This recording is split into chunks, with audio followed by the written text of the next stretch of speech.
En un rodeo en Dakota del Norte, solo los espectadores son nativos americanos.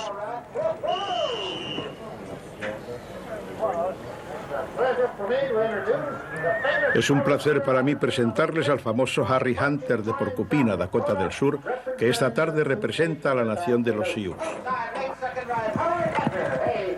Los competidores en el más americano de los espectáculos son todos indios. Pero los animales son inmigrantes. Los caballos son descendientes de los traídos de Europa hace 500 años. Igual que lo es el ganado.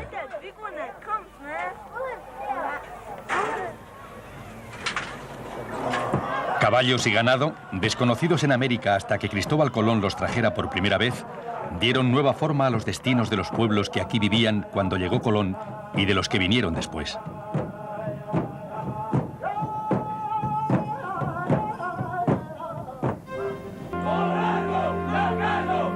Como también los ancestros de estos jóvenes marineros venezolanos, cuyo parentesco incluye a europeos y africanos, así como a americanos.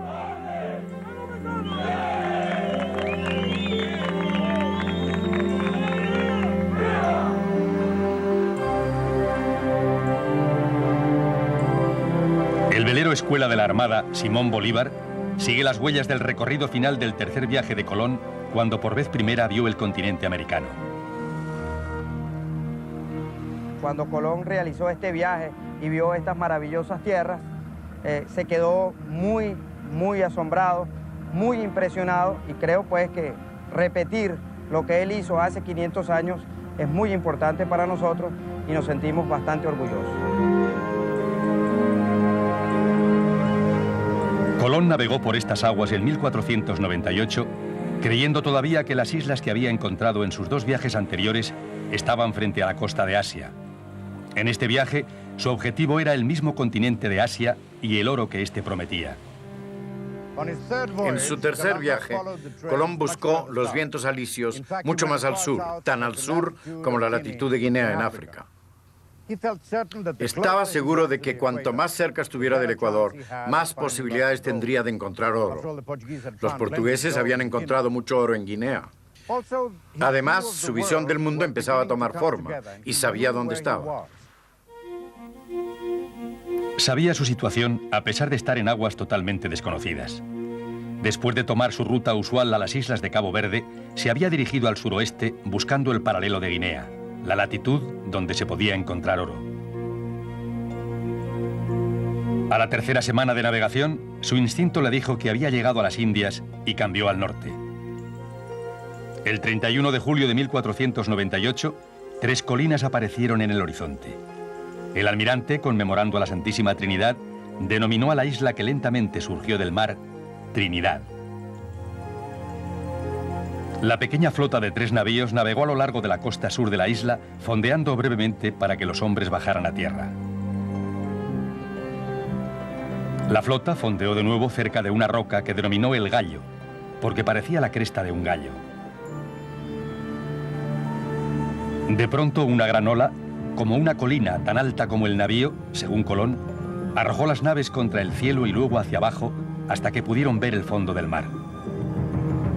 Rápidamente partió de lo que denominó Boca de Serpiente y tomó rumbo al norte, atraído por la vista de distantes montañas.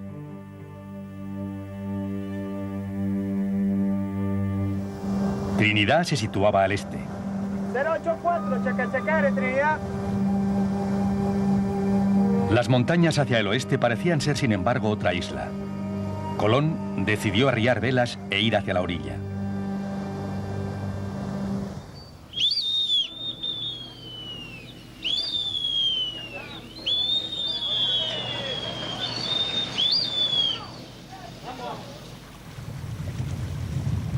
Pero algo extraño ocurría. El agua estaba muy fresca y era poco profunda. Para encontrar el camino alrededor de la isla, Colón envió por delante a uno de sus navíos más pequeños. Estamos siguiendo la ruta de la carabela que, de hecho, descubrió las bocas del Orinoco. Y como consecuencia, le demostró a Colón y al mundo entero que esta no era una pequeña isla. Era un gran continente con un gran río.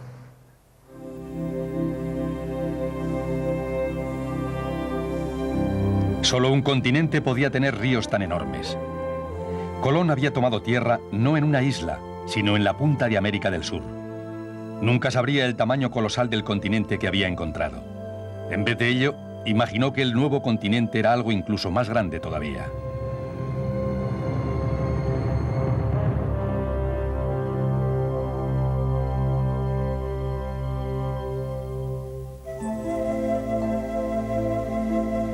Parecía haber 4 ríos drenando esta nueva tierra. ¿Y no estaba acaso el jardín del Edén regado por 4 ríos? Lo que es más, a Colón le parecía que aquí tanto la tierra como el mar se levantaban hacia el cielo, como si la tierra sobresaliera hacia las alturas.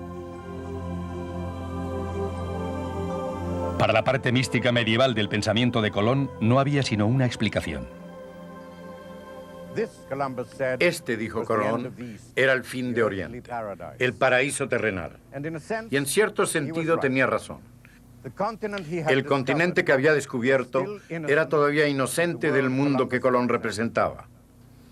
Pero ahora que los dos se habían encontrado, nunca volverían a ser lo mismo.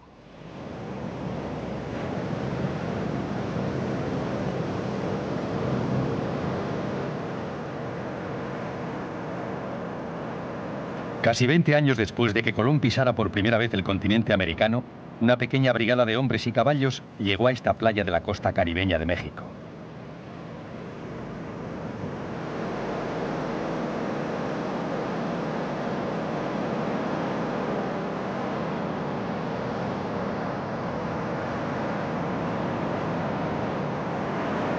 Había solo 16 caballos en el pequeño ejército de Hernán Cortés, muchos de ellos descendientes de los caballos que el propio Colón trajera por primera vez al Caribe.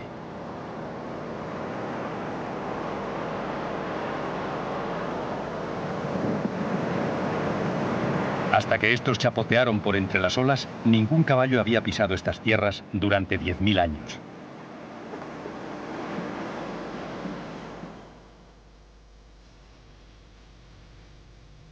El caballo había evolucionado en América, pero desde su extinción al final de la Edad del Hielo solo quedaban sus huesos fosilizados.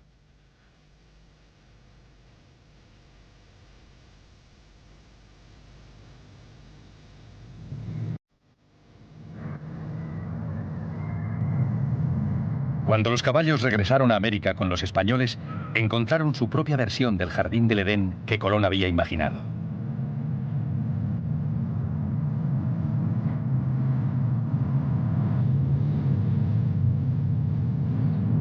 Los caballos que escaparon de sus amos se multiplicaron por las amplias praderas americanas en gran cantidad. Estos caballos transformarían totalmente la vida de las gentes que vivían en las planicies y pampas de Norte y Sudamérica.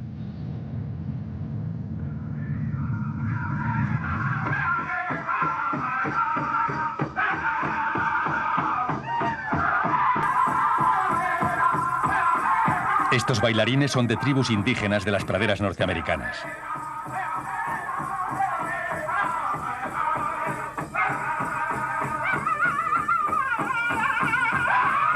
Durante miles de años se habían vivido explotando al único animal de pasto de gran tamaño que sobrevivió a la América posglacial, el búfalo.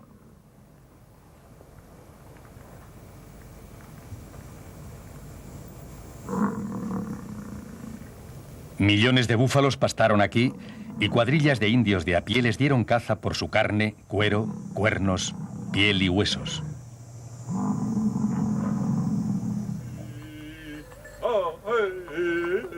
La caza era difícil.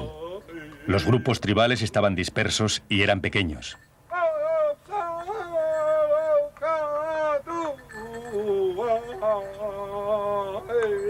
Un día, una nueva criatura llegó a las praderas. Este es Philippe Beaumont, un indio crow. Hoy tiene el honor de despertar a su gente en la mañana de su feria anual.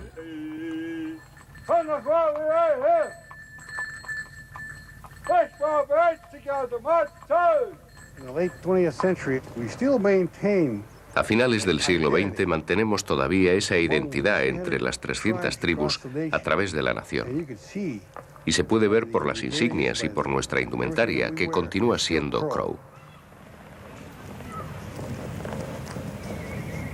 El caballo está en el mismo centro de la cultura Crow. Pero hasta que apareció por primera vez en las praderas a comienzos del siglo XVIII, la gente de aquí no había visto antes nada igual. Era tan nuevo que no teníamos siquiera una palabra para el caballo. Lo llamábamos perro grande o alce grande. Cada tribu tiene su propia historia sobre la forma como se originó. Algunas son míticas, pero muchas cuentan la manera en que por primera vez vieron al caballo en la llanura. Fue asombroso. Cuando un grupo conseguía un caballo, lo pasaba rápidamente al otro porque era tan espectacular y bello como puede verse. La llegada del caballo dio a los indios de las praderas por primera vez en su historia total dominio sobre su entorno. Era un dominio que iba a durar solo unas cuantas generaciones. Sin embargo, en ese tiempo floreció la gran cultura del caballo, que será como la historia recuerde para siempre a los indios de las praderas.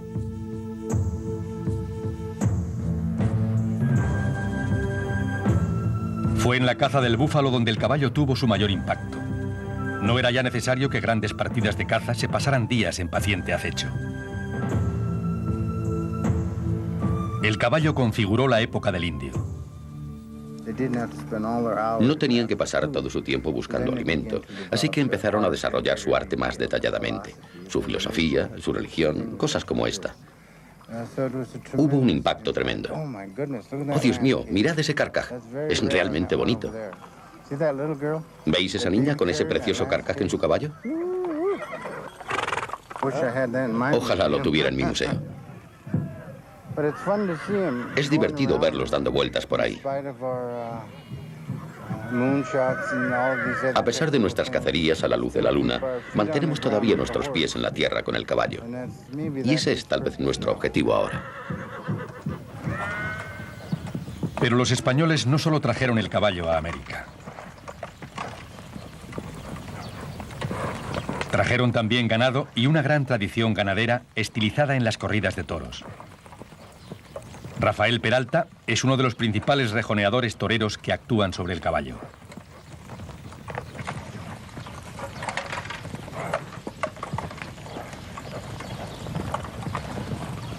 Nuevas cosas. Posiblemente, si hubiera encontrado la oportunidad de haber ido con Colón, hubiera ido.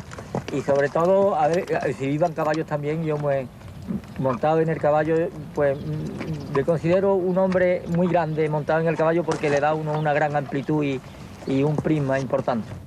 Eso, dale. La cría de ganado empezó en las islas del Caribe con Colón y se extendió al continente tan pronto como fue colonizado. Como los caballos, el ganado encontró el paraíso en las tierras de pastos del Nuevo Mundo. Y la vaca, o por lo menos el cuero de su espalda, se convirtió en el cimiento económico de regiones como las pampas argentinas. La Argentina es así, campo, caballos, vacas. Sin Argentina, una Argentina sin caballos, no me lo pudimos.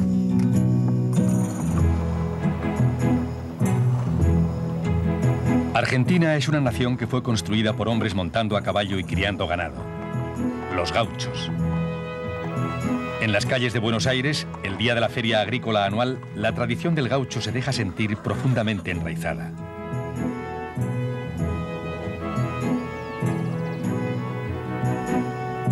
La mayor parte de estos gauchos son empresarios y propietarios de fincas, no solo vaqueros. Sus trajes y equipo muestran los orígenes españoles en muchos detalles asociados con los vaqueros de toda América.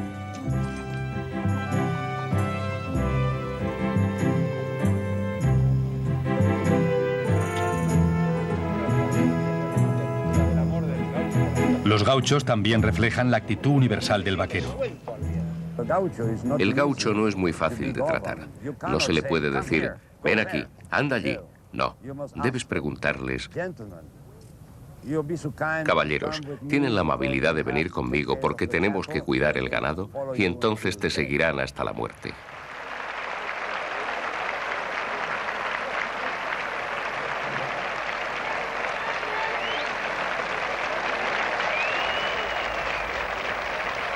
La Exposición Rural de Argentina es una conmemoración de los animales que Cristóbal Colón trajo por primera vez de Europa a América. Animales que hicieron a la nación una de las más ricas del mundo a finales del siglo XIX.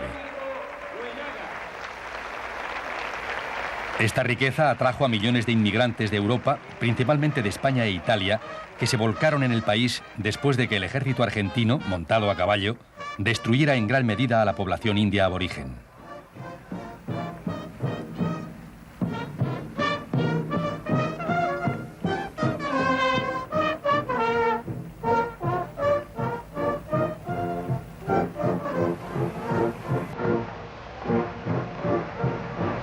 Este ejemplo se repitió en Norteamérica. Esto es Kansas actualmente, pero el vaquero y el ganado pudieron galopar a través de Texas a comienzos del siglo XVIII. Y estos son los cuernilargos, una singular raza norteamericana nacida de un cruce entre ganado español e inglés.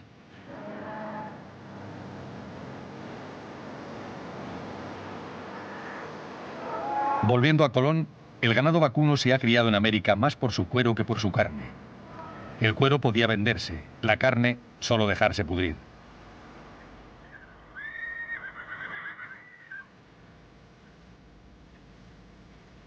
Pero entonces tuvo lugar un acontecimiento que cambió no solo el negocio del ganado, sino también el futuro del oeste americano. La guerra civil fue una importante interrupción de la historia de los Estados Unidos y de todo el sur, ya que muchos hombres fueron a la guerra y no quedó nadie para hacer el trabajo rutinario. En Texas pasaron 5 años en los que no se realizaron rodeos. Los cuernilargos se multiplicaron por millones porque no había salida para ellos. Así que en 1865, después de la guerra, los tejanos volvieron para encontrarse con millones de cabezas de ganado y sin poder hacer nada con ellas. Decidieron trasladarlas a los pastos del norte y tratar de ponerlas en el mercado. Y allí es donde se logró ese maravilloso encuentro clásico de la conducción en carros hacia el norte y de los ferrocarriles moviéndose de este a oeste, lo que produjo una conexión de mercados tan singular. Esta recreación de una de aquellas grandes conducciones de ganado ha sido organizada por Ray Moore para un grupo de turistas. Hoy hemos recorrido 12 millas. Y me imagino que la gran diferencia con aquellos tiempos estriba en que los caballos acababan agotados por haber arrastrado los carros durante varios cientos de millas hasta llegar aquí. Y la gente estaba en las mismas condiciones porque no se tomaban una hora para el almuerzo. No tenían 15 o 20 portones que abrir. Y en un día de fresca brisa como hoy, el ganado caminaría 3 millas por hora desde la salida del sol hasta el anochecer, de forma que hacían de 25 a 30 millas. 30 millas al día durante 6 semanas.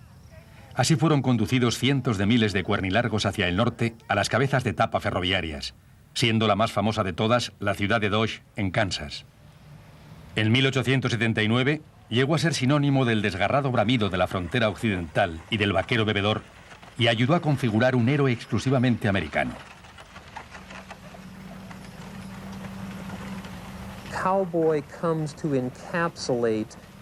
Los vaqueros vinieron a encarnar los valores que los americanos consideran verdaderamente americanos. Eran rudos, individualistas, solitarios, de gran voluntad, luchando en nombre de la justicia. La imagen del vaquero resuena muy fuerte en la gran mitología americana. En un sentido más amplio, todos los americanos vinieron a considerarse vaqueros a sí mismos. Aparte de estos atributos aparentemente positivos, existe la propensión a la violencia, los famosos tiroteos, las peleas a puñetazos que raramente ocurrían. Todas estas cosas parecen muy buenas en las películas del oeste. En realidad, la vida del vaquero era mucho menos heroica, mucho menos emocionante de lo que encontramos en la imaginación popular. Pero la cría de ganado había dado pruebas de ser un negocio. Y las grandes extensiones de pastos de las praderas del norte, habitadas únicamente por el búfalo, se convirtieron en una tentadora tierra de pastoreo. Solo los indios y sus caballos obstruían el camino.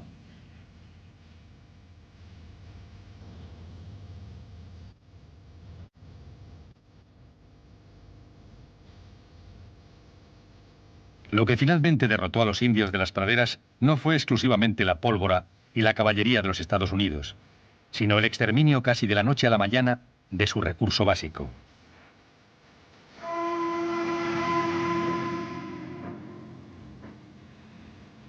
Antes de 1870, unos 10 millones de búfalos habían sido sacrificados por cazadores del este. Se dejaron pudrir sus cadáveres y se enviaron sus pieles para hacer abrigos y prendas de vestir. El general Phil Sheridan, comandante del ejército de los Estados Unidos, ensalzó a los cazadores por destruir la intendencia de los indios. Dejadlos matar, despellejar y vender hasta que el búfalo sea exterminado. Entonces sus llanuras podrán cubrirse con el ganado manchado y con el pintoresco vaquero.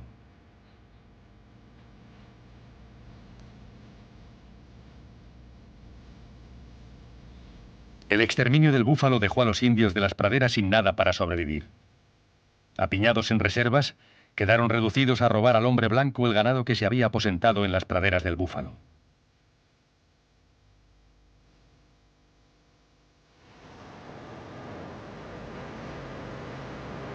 Pero también el ganado sería pronto reemplazado por otra importación del viejo mundo, el trigo. Como el ganado, el trigo fue traído por primera vez a América por Colón. Cuando las praderas del norte dieron pruebas de ser demasiado difíciles para la cría de ganado, y habiendo sido arrebatadas las tierras a los indios que se hallaban ahora en las reservas, el trigo reemplazó a la misma pradera.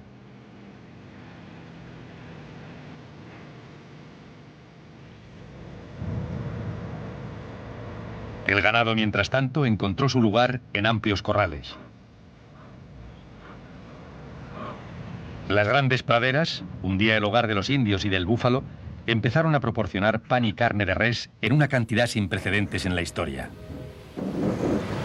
A finales del siglo XIX, la Gran Tierra, el corazón de los Estados Unidos y el alimento que producía, atrajo a millones de pobres y hambrientos de Europa. La propia Europa rompía sus límites con una población en aumento, en parte gracias a otro artículo del intercambio colombino, esta vez un cultivo llevado no del viejo mundo al nuevo, sino del nuevo al viejo.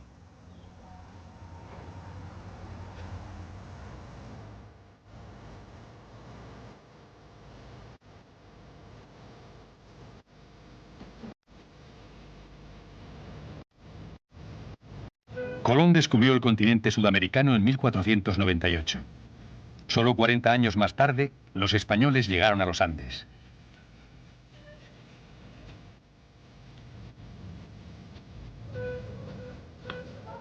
La gente aquí cultivaba productos que los españoles no habían visto jamás. Muchos de estos cultivos eran raíces de hortalizas. La mayoría todavía hoy se cultivan únicamente en este entorno singular a una gran altitud. Oca es dulce, es tubérculos.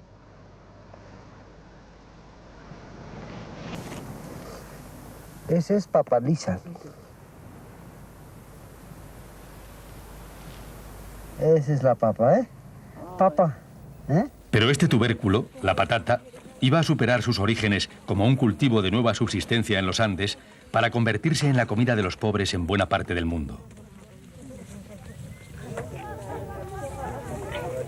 Los indios de los Andes inventaron complejas técnicas agrícolas que se adaptaran a los cultivos que desarrollaban.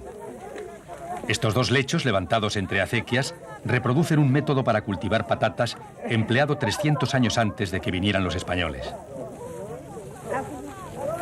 Aquí, cerca del lago Titicaca, en Bolivia, se ha vuelto a introducir recientemente la plataforma agrícola olvidada durante largo tiempo y está dando mayor rendimiento que las actuales técnicas de cultivo de patata en los Andes.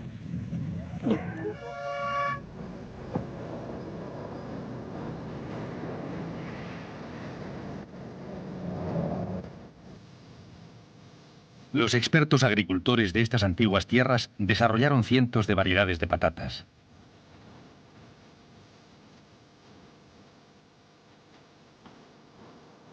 Un día cualquiera, en la ciudad de La Paz, en Bolivia, se exhiben en los mercados los productos de la agricultura andina.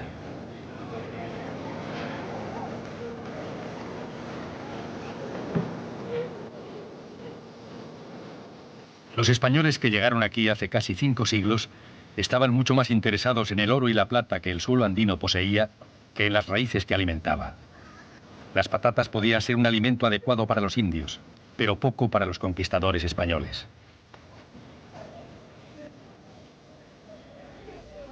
No obstante, las plantas de la patata tenían bonitas flores y empezaron a cultivarse como curiosidad en los jardines botánicos europeos.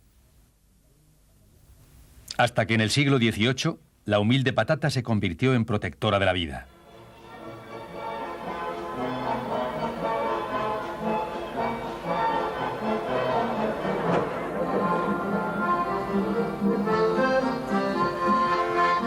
Esta es la ciudad de Seigenhain, en Alemania, donde se celebra el 261 aniversario del día en que los vecinos del pueblo fueron obligados con engaños a comer patatas.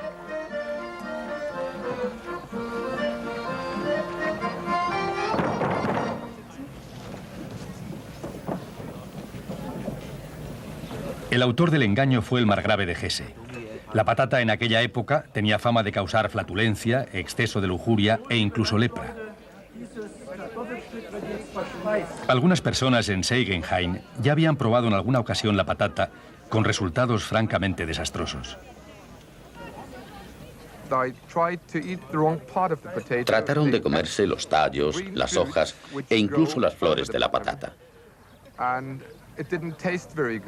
Y como no les gustó su sabor, optaron por no comerla en absoluto. Fueron bastante sensatos, puesto que las hojas y las flores de la patata son nocivas. Pero la región estaba quedándose sin sus provisiones de centeno y otros cereales de la época. El margrave de Hesse sabía que su pueblo plantaría patatas solo si estuviera convencido de que eran saludables e inofensivas. Así que preparó un banquete en el que sirvió una ensalada casera de lechuga, tocino y leche agria, a la que añadió en el último minuto patatas cocidas.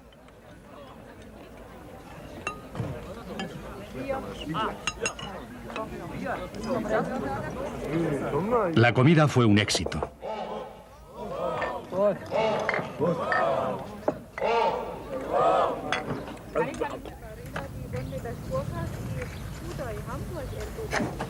La patata tenía muchas ventajas para los pobres no solo de Alemania, sino de gran parte del norte de Europa. Es fácil de plantar y cultivar. Incluso un pequeño trozo de tierra puede producir una cosecha considerable. Al empezar Europa a industrializarse, la patata permitió a los obreros de las fábricas cultivar gran parte de su propio alimento.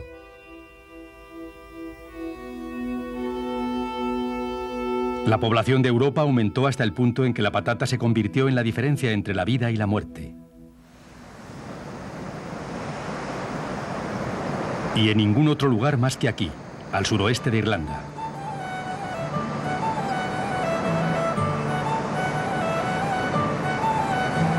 Las patatas se conocieron pronto en Irlanda.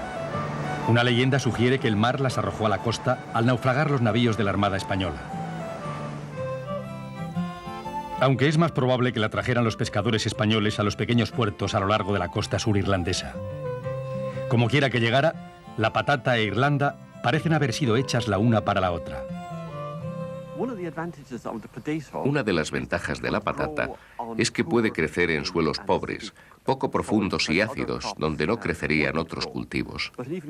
Pero incluso había una mayor ventaja en estas condiciones.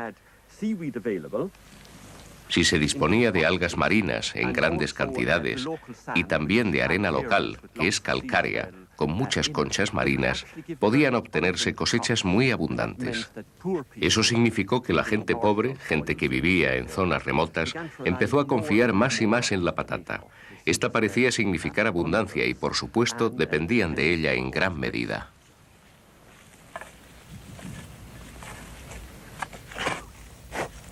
Toda la buena tierra en la Irlanda del siglo XVII pertenecía a propietarios ausentes. Pero la patata permitía a una familia de 5 o 6 sobrevivir en menos de media hectárea sin comer otra cosa que patatas humedecidas con un poquito de leche. La población aumentó de forma vertiginosa, multiplicándose por 5 en un siglo. Pero en 1845, algo terrible apareció en los campos de patatas. Una plaga destruyó casi la cosecha entera. La gran hambruna irlandesa había comenzado. Uniéndose al historiador Louis Callen, en su búsqueda de pruebas del impacto del hambre, el padre Hickey descubrió en esta iglesia parroquial un documento de un patetismo poco frecuente.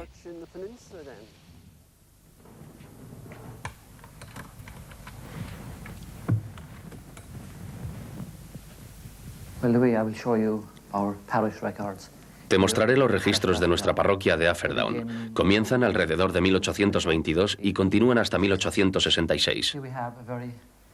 Aquí tenemos una anotación muy significativa hecha por el padre Troy. Escrita en el momento culminante de la carestía, dice así: un año de aterradora penuria y fiebres. Cientos mueren cada semana. No hay matrimonios ni bautizos. Tanto dependía la población de la patata que cuando la cosecha se perdió durante 2 años seguidos, los muertos en algunas comunidades eran tantos que tuvieron que ser enterrados en fosas comunes. En memoria de las víctimas del hambre, 1845 a 1848, cuyos cuerpos sin ataúdes fueron enterrados en este lugar. Oh, Father dear, I oft-times hear you speak of Erin's Isle. Her lofty scenes, her valleys green, her mountains blue. Esta es una de las canciones más famosas sobre aquella época que todavía se canta en los pubs del suroeste de Irlanda, donde la carestía fue más severa. La canción es la balada de Skiverin y se canta aquí en la ciudad de Skiverin en memoria de los que se fueron.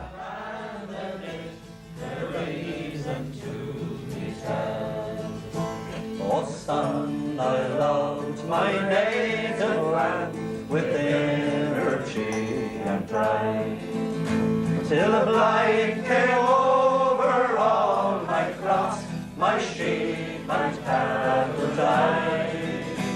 My rent and taxes were to pay, I could not then redeem, and that's the cruel reason why I left old Skibbereen. Miles de arrendatarios agrícolas fueron desahuciados porque ya no podían pagar sus rentas.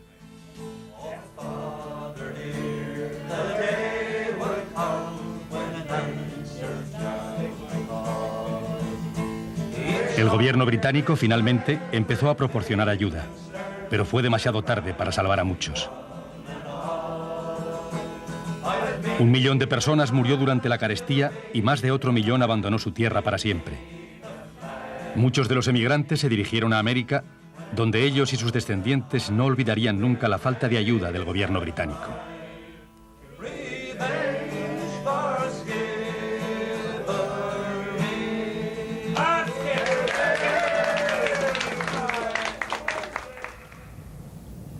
La mayoría de los pobres de Europa buscaron mejor vida en América, pasando a través de las ciudades portuarias del este como Boston, camino del recién abierto oeste. Pero los irlandeses que huían del hambre llegaron a Boston y allí se quedaron.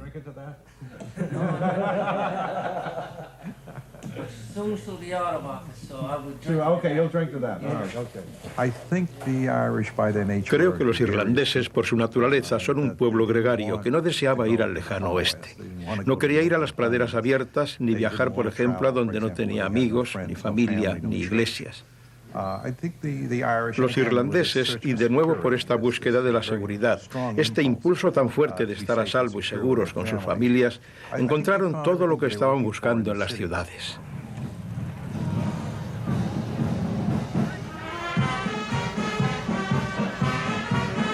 Día de San Patricio en Boston, una posibilidad para la comunidad irlandesa americana de celebrar su herencia. Gran parte de esa herencia es el resultado de la enorme ola de inmigrantes que llegaron en el año 1850, empujados por el hambre. A principios de siglo casi no había ningún irlandés en Boston, pero en 1900 Boston era un 60% irlandés.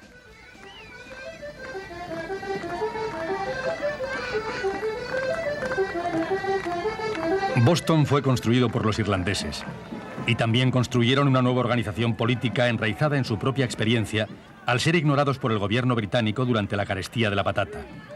una filosofía política que les ayudó a dar forma al moderno Partido Demócrata. Lo que introdujeron en el Partido Demócrata fue la filosofía que tendrían la mayoría de las etnias, que el gobierno realmente no sería bueno a no ser que ayudara al pueblo. Después de todo, ¿para qué estaba el gobierno? Y ese gobierno tenía la responsabilidad de ayudar a los pobres, de ayudar a la viuda y al huérfano. ¿De quién era esa función?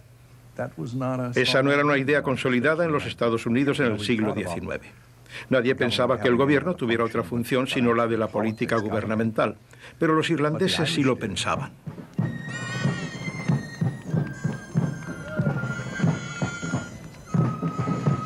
Los irlandeses vinieron a América por el fracaso de la patata, pero fue el éxito de la misma lo que ayudó a aumentar el crecimiento de población en Escandinavia, Alemania, Rusia y otros lugares, y condujo masivas oleadas de migración a América, creando el moderno y plural Estados Unidos.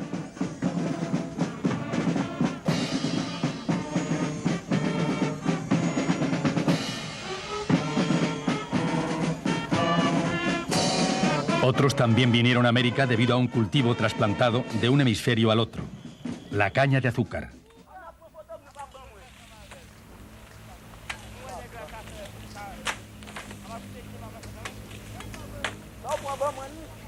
Pero esta migración no era de personas que buscaban una oportunidad. Se empezó a traer a los africanos a la Española, la colonia que Cristóbal Colón fundara en el Caribe, solo pocos años después de que el propio Colón trajera la caña de azúcar a la isla.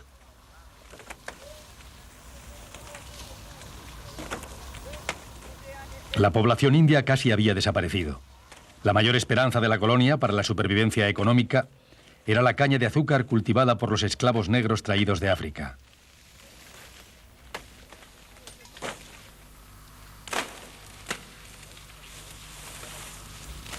En la época de Colón se cultivaba la caña de azúcar con el trabajo de los esclavos africanos en países ribereños del Mediterráneo, en las Islas Canarias y Madeira.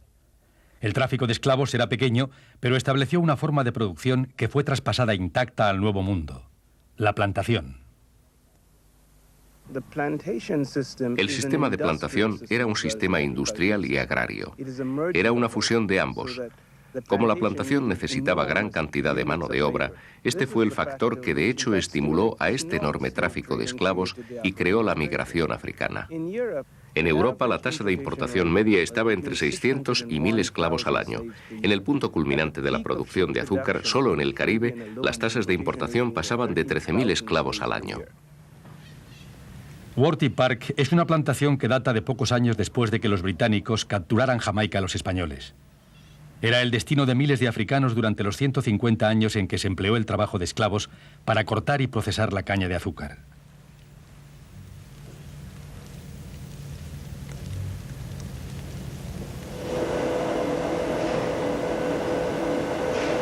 Hoy la refinería de azúcar funciona con vapor de agua, como lo ha hecho desde hace más de 100 años. La caña de azúcar se prensa entre rodillos gigantescos. El líquido se procesa y se hierve en enormes cubas hasta que el azúcar empieza a cristalizarse.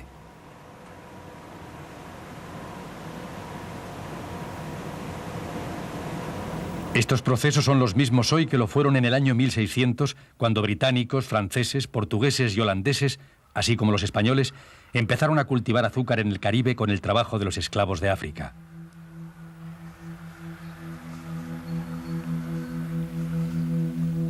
Esta es la refinería de azúcar original de Worthy Park, donde hasta comienzos de 1800 los esclavos se afanaban cargando caña en los rodillos prensadores y removiendo las enormes cubas hirviendo.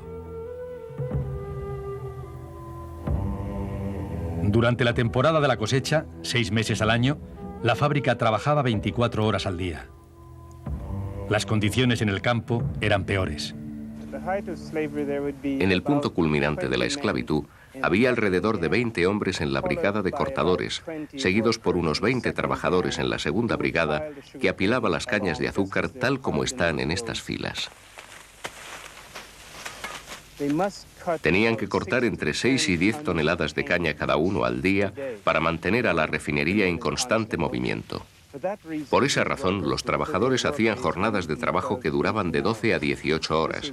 Era un trabajo enormemente arduo y creo que debido a ese motivo, los trabajadores de la caña de azúcar tenían las tasas más altas de mortalidad entre todos los esclavos trabajadores, y los estados de la caña de azúcar tenían las más altas tasas de mortalidad entre todas las poblaciones del Nuevo Mundo. La muerte era casi el único escape de la plantación de azúcar. Lo que les ocurría a aquellos que trataban de huir puede verse todavía en esta refinería de azúcar del siglo XVII en la República Dominicana. Cada día los esclavos pasaban a través de este corredor. Las huellas de los pies se han conservado.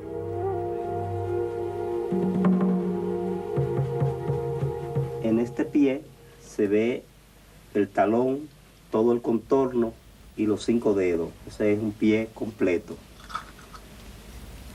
Cerca está la huella del pie de un esclavo que sufrió el castigo corriente por huir y ser cogido. Aquí solamente se aprecia el muñón que corresponde al talón. No aparece el contorno del pie porque toda la parte anterior ha sido cortada.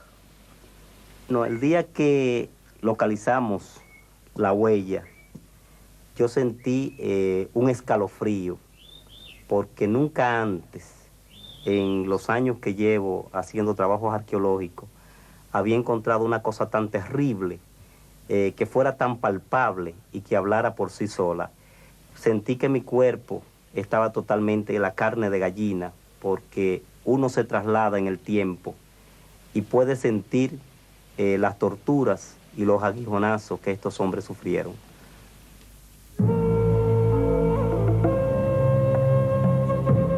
Lo que empezó aquí en La Española se extendió a México, Brasil, a otras islas del Caribe y América del Norte. A finales del siglo XVII, las economías de ultramar de las potencias europeas como Inglaterra, Francia, Holanda y Portugal se beneficiaban extraordinariamente del azúcar y del tráfico de esclavos necesario para producirlo a un terrible precio en vidas.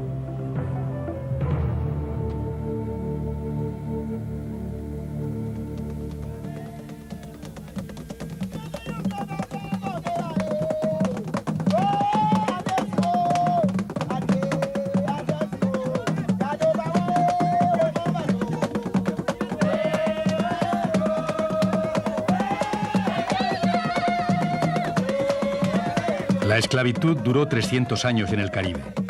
Sus descendientes todavía conmemoran sus raíces africanas.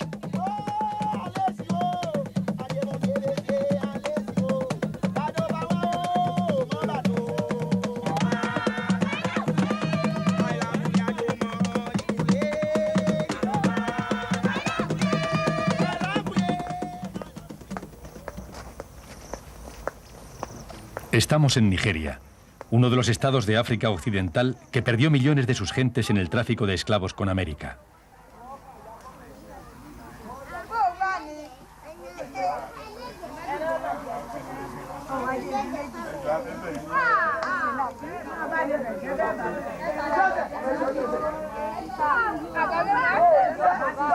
En este lugar hay otro ejemplo del intercambio de cultivos que Colón inició entre el Viejo Mundo y las Américas. Un cultivo que está aquí solo debido al tráfico de esclavos.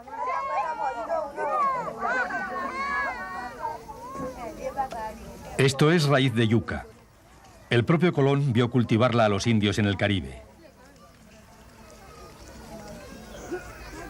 Los traficantes de esclavos llevaron la yuca al África poco después de que Colón la encontrara y ha sido desde entonces un producto principal en la alimentación de los pobres.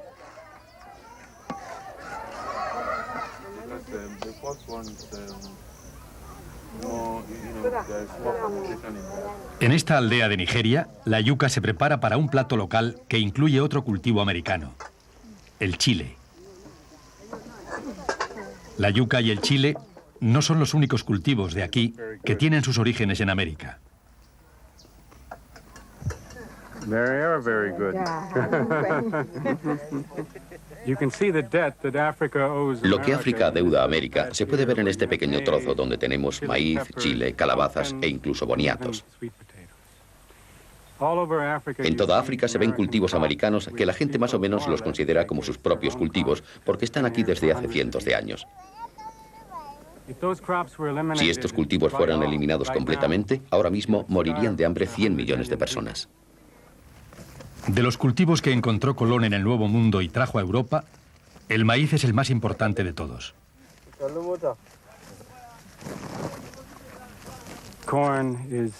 El maíz es probablemente uno de los más grandes regalos que América ha dado al mundo, y por supuesto tenemos que agradecérselo a unos cuantos indios de Centroamérica que lo hicieron posible, porque no es una planta natural. El maíz sin el hombre no existiría.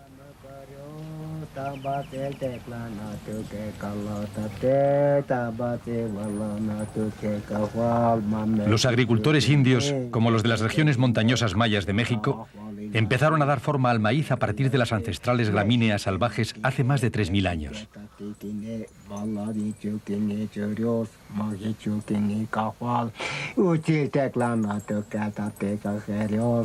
Desde antes de Colón, el maíz ha sido primordial para la vida indígena. El maíz es muy importante porque es el producto principal para nosotros.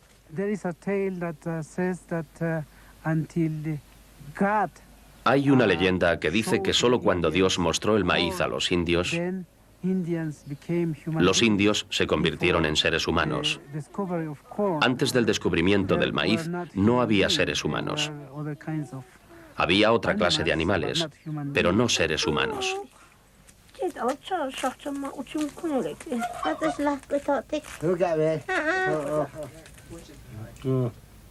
Cada año, desde hace miles, se ayuda a germinar las semillas de la siguiente generación de maíz.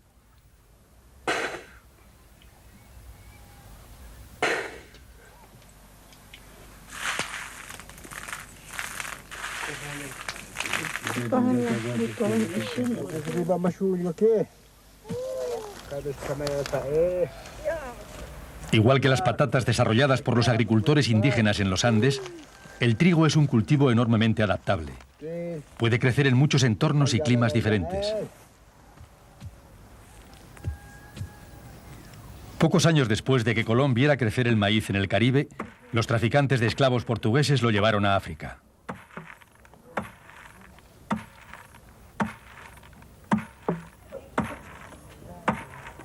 Adaptable, altamente productivo y nutritivo, el maíz puede también almacenarse durante meses.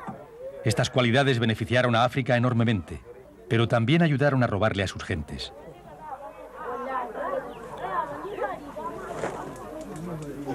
En las zonas de bosques, desde donde se llevaron a los esclavos, no se cultivan cereales, ni se cultivaron antes. Así que no había realmente ningún producto rico en carbohidratos y en almidón, a no ser los cultivos de raíces para aprovisionar a los barcos de esclavos. Pero cuando se trajo maíz de Brasil a esta zona y pudo cultivarse, supuso un gran beneficio para la población local y se usó como un aprovisionamiento importante para los barcos de esclavos. Colón, cuando trajo la yuca y el maíz de América, no tenía idea de que con el tiempo estos cultivos alimentarían a cientos de millones en África. Tampoco sabía que estos cultivos permitirían alimentar a millones en las aniquiladoras plantaciones del Caribe que cultivaban la caña de azúcar, un cultivo que el propio Colón introdujo en América. Pero al iniciar el intercambio colombino, Colón trajo África a América, al igual que trajo Europa.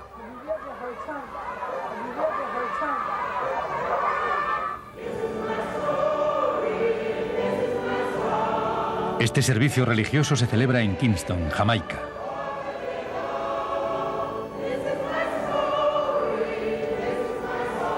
La esclavitud negra desempeñó un papel decisivo en la creación de América, al igual que en los Estados Unidos.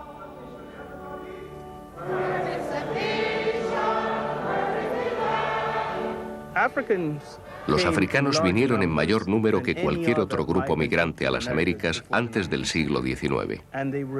Eran tan arrojados como el más arrojado de los conquistadores españoles y tan fuertes como el más fuerte trabajador castellano.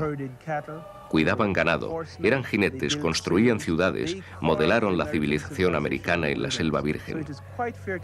Por ello es muy justo decir que sin la contribución africana no habría una civilización americana.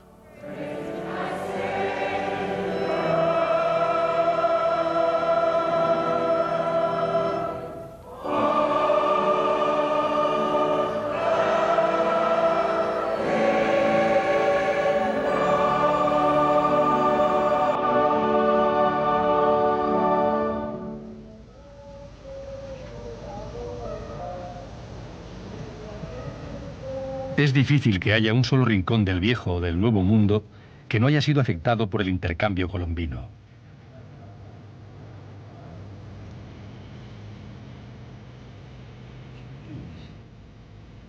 Aquí, en las montañas mayas de México, los rebaños de ovejas vuelven a casa por la noche, junto con el ganado vacuno y los cerdos.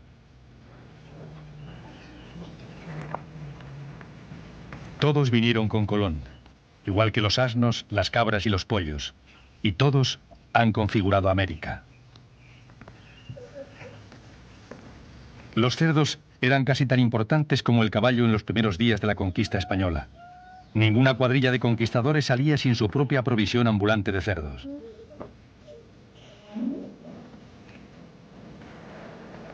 Las ovejas se adaptaron con éxito a América desde la Patagonia hasta las Rocosas, suministrando lana para ropas y mantas, tanto para los nativos americanos como para los inmigrantes europeos. A su vez, el Nuevo Mundo ha dado riqueza al Viejo Mundo.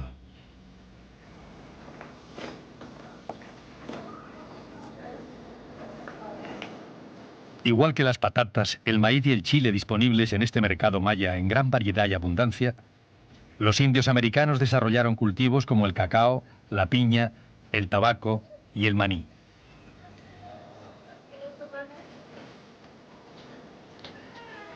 Muchas variedades de judías que crecen ahora en todo el mundo son americanas, como lo es, por último, pero no el último, el tomate.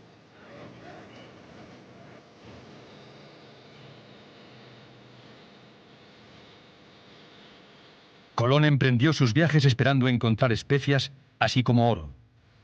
En lugar de ello encontró cultivos que han aumentado enormemente la despensa del mundo. Cultivos más valiosos que todo el oro que América proporcionó jamás.